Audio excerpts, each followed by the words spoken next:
بدلته دا خبره یاد ساتئ چې پنځه نومونه د الله رب العالمین ذکر شوي دي. یو ته رب ویلی کېږي، بل ته الله ویلی کېږي، بل ته رحمان ویلی کېږي، بل ته رحیم، بل ته مالک.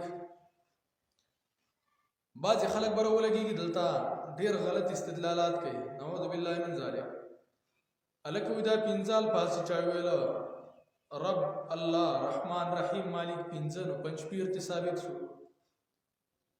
چې یو سړی داسې معنی کوي نو الله رب العالمین له به څه جواب ورکوي؟ د الله بنده د سراج المنیر بشاري معنی وکړه، د هغې په شان ترتیب له برابر کړي چې الله رب العالمین ته ثواب درکړي. دلته دغه چې ته کم کوي چې هلکه رب، الله، رحمان، رحیم، مالک، د دې نه پنځپیر ثابتېږي. په فرعون کې پنځه الفاظ دي، هغې ځای کوم ځای کې پنځپیر ثابتېږي. حامان کې پنځه الفاظ دي، هلته کوم ځای کې پنځپیر ثابتېږي. نمرود کې پنځه الفاظ دي. داسې مه ویوه چې هلکه عدد د حروفو دا دلالت کوي په یو عظمت باندې، یو لوی باندې.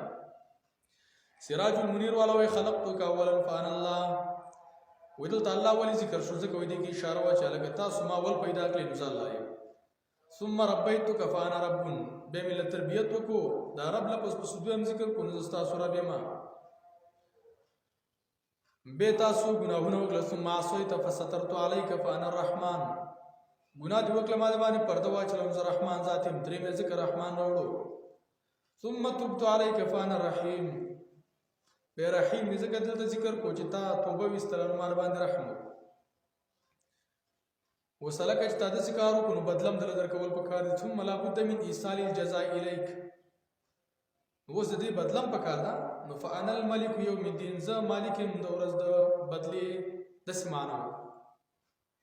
د ځانه خرافات بیانوله، که دا عالم کوي، که شیخ صاحب یې کوي، که پیر صاحب یې کوي، که ملا یې کوي، ګوره دا ځان دپاره جهنم تیاروي.